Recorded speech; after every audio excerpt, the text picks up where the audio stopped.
इस तरह से प्रॉपर नेबुलाइज़र मशीन का यूज़ होता है ताकि छाती में, चेस्ट में जमा हुआ कफ निकाल सकें बाहर विथ सपोर्टिव मेडिसिन, यानी दवाइयों के साथ में। इसे हम कहते हैं नेबुलाइज़र मशीन। बड़े हैं तो कफ जमा होगा, तो एक बार अगर मुंह में कफ आएगा तो वो थूक सकते हैं। बच्चे ऐसा नहीं कर पाते, वो निगल लेते हैं और निगलने के बाद कफ जम जाता है। इस तरह की मशीन आप भी अपने घर में रखिए अगर डॉक्टर की फैसिलिटी या फिर हॉस्पिटल्स आसपास में अवेलेबल नहीं है तो।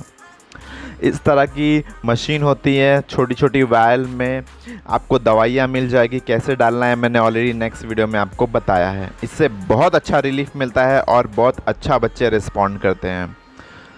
मिलते हैं नेक्स्ट वीडियो में एक और नए टॉपिक के साथ में। शुक्रिया।